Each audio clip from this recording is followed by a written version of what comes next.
ഒരു പഴം എടുത്തേ.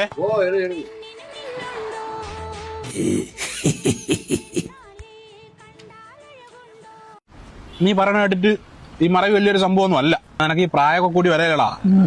മുടി പിടിച്ചോണ്ടാ? ഉണ്ട്. ടെൻഷൻ ഉണ്ടെങ്കിലും ഇതുവരെ മറവിയൊക്കെ സംഭവിക്കാം. അതല്ലടേ, ഹരിയില്ലേ, അവനൊരു 5000 രൂപ എന്നെ വാങ്ങിച്ചായിരുന്നു. ഞാൻ കൊടുക്കാനും മറന്നുപോയി. ഇത് ആൾക്കാർ മുമ്പിലോട്ട് ചോദിക്കുകയും ചെയ്ത് ഞാൻ ഒരുമാതിരി ആയിരിക്കും. ഞാൻ ഇനി ആരുന്നേലും കടം വന്നിട്ട് തിരിച്ചു കൊടുക്കാണ്ടോ എന്തോ ഒന്നും അറിയാൻ വയ്യ എനിക്ക്.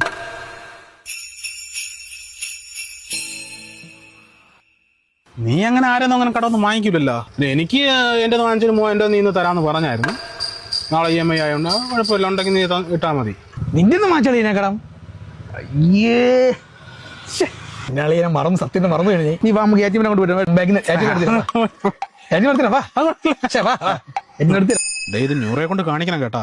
ഓളിയ നിനക്കെങ്ങനെ ഈ പഴയ കാര്യം മാത്രമേ മറവിയുള്ള? ഇപ്പോഴത്തെ മറന്നു പോന്നേ. ആഹാ, എന്നാ നാളെ തന്നെ കൊണ്ട് കാണിക്കണം കേട്ടാ. നീ ഇത് ഇതൊക്കെ നേരെ ചോദിക്കണല്ലേ, ഞാൻ മറന്നുപോയിരിക്കുന്ന കാര്യം. 5000 രൂപ കേസല്ലടാവുള്ളൂ.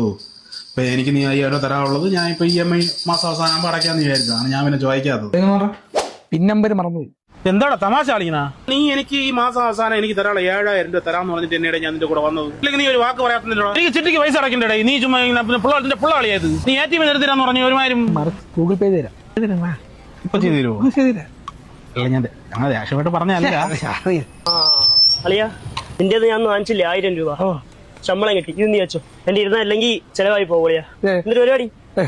പോട്ടാളിയാ. എന്തിനു നല്ല പയ്യ, ഞാൻ മറന്നല്ല പൈ.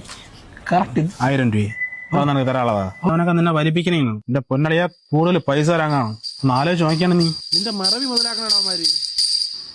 തരാനുള്ള 25000 രൂപ ഒരുമിച്ച് ഗൂഗിൾ പേ സെൻഡ് ആവൂടാ? സെൻഡ് ആവും. ഇല്ലെങ്കിൽ പാതി ഗൂഗിൾ പേയും പാതി. ഞാനാണ് കുഴപ്പമില്ല. ഞാൻ പറഞ്ഞതേ ഉള്ളയാ.